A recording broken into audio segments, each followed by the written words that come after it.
Ashte akkamii salaamu alaikum. Waalaikum salam jirta. Jara kodeeti akkam nagaa hiriyaatiya.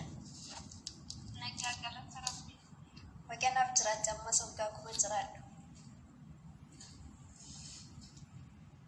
Sagaleen koo ni dhaga'ama miti har'a dhimma sirraa qaba. Ni dhaga'aa maal feere miti dhimma.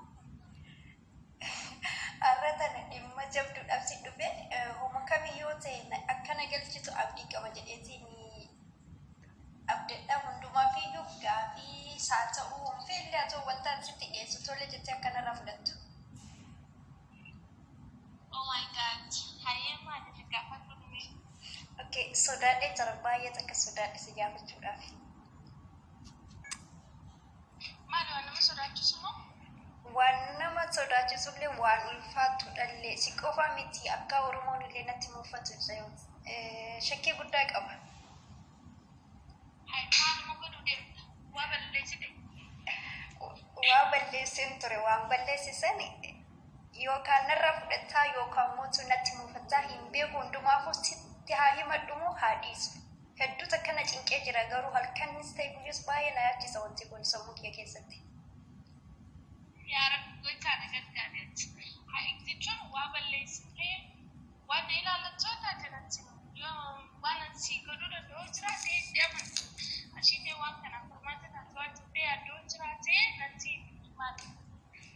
Bareedduti hiriyaati maal hiriyaa koo waan taateef hiriyaati waan taateef waan hundumaafuu hiriyaan kan gaachan waan hunda caaltee waan ani rikkadhuu fi waan na cinqu akka furtu waan beekuuf si bilbilee hundumaafuu sitti haa dubbadhu moo haa dhiisu haa dubbadhu jette amma dubbadha.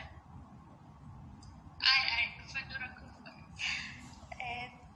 Tole galatoome baay'ee sodaadhee jira garuu natti hin aariniiti akkuma si gaafadhetti furmaatitti godhi waan isin jechuu barbaadu.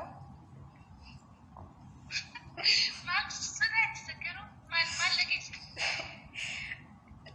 Hamtuu kan kee waan dhageelle garuu mootuu waan ulfaatu takka gara cabdee naa baatu wanni isin jechuu barbaadu. Maali ashiitee waa balleessee dhageesse moo maaltu se maali?